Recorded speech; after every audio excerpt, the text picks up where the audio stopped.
Deadlifting has many benefits, but only if performed correctly. So joining us now to show us are Ryan Woods and Tyler Pratt from ENFUSE Fitness in Enfield. Guys, great to have you back. Thank you. As always. Deadlifting isn't just to make you look cool, right? When I see guys do it, I'm like, they look cool. Well, you know, honestly, not just for that. We actually are doing this primarily because we know you have a great female audience, and we're very fortunate to train high school all the way up to seniors. And a lot of the things that we hear when the women come into the studio, they're afraid of these types of movements because they're afraid they're going to bulk up. I know that Seth had actually prefaced with that before in an earlier segment, but the reality is it's very difficult for a woman to build any appreciable amount of muscle.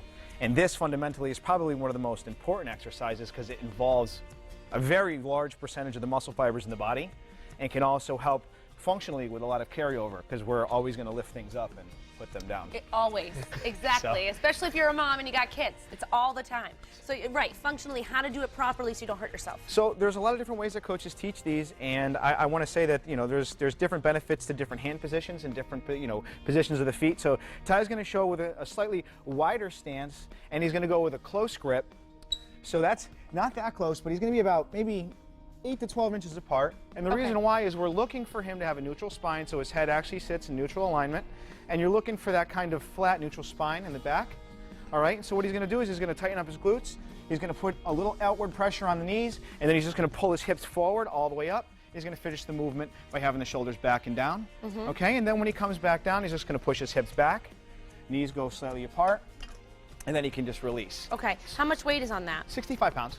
65. Now, believe it or not, I have a 70-year-old woman.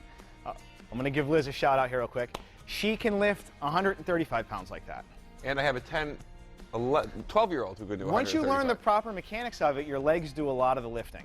That's impressive. That's impressive. That's unbelievable. So this is 65. So what is it for someone just starting out deadlifting? Okay. Is 65 pounds 65 pounds seems, no, honestly what we do is we actually have little platforms at the studio that will elevate these up. So the higher this is, the easier it becomes. So you start with a higher elevation, and then that way the range of motion is less, and you can really work on the mechanics of the movement, okay, where you get to engage the hips, the glutes, the hamstrings. And again, one of the big parts of this that people, you know, don't even realize is that it improves grip strength, especially for our aging population.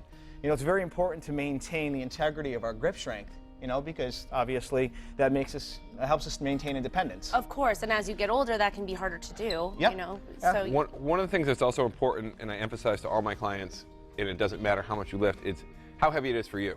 There's no ego when it comes to deadlifting, because although it's a very important exercise, it's something that you can get hurt on if you're not doing it correctly, or if you're overexerting yourself, you're not engaging the proper muscles. So where you're feeling the exercise is just as important as the movement itself.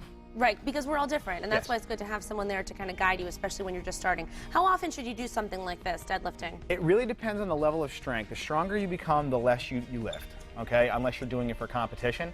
So prototypically, you see with our clients that are relatively deconditioned or new to the exercise, we'll see them doing it 2 times a week. But as they get stronger, you know, it could be anywhere from every 5 to 10 days. Oh, again, so it's not like a regular routine where you're doing it 2-3 times a week. When you're lifting heavy weight, it's very demanding on the body, and you know, obviously you have to work out hard but rest harder. That's the expression, you know, among coaches. So and the benefits are tremendous. Yes, and to emphasize on what Ryan says, it sounds counterintuitive, but the stronger that you are, the more you have to rest. The weaker that you are, not to say that in a negative way, but the weaker a muscle group is, the more you can train it. So you don't, once you're lifting bigger weight, your body's going to need that much more time to recover. So some of the critical benefits are improving bone density, are improving ligament health, tendon health, okay, and then obviously maintaining what muscle mass you have and even building some depending on, you know, what your diet looks like. So fundamentally, those are very, very important variables for all of us as we age.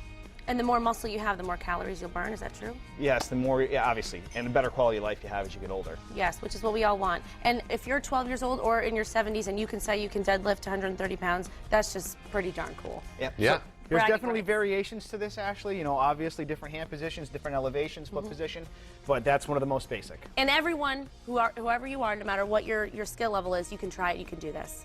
Man, woman, 70 or 12. Thanks so much, Brian and Tyler, for joining us. Always great to have you guys here. Awesome. Happy Fitness Friday. Yes. TGIF. And up next,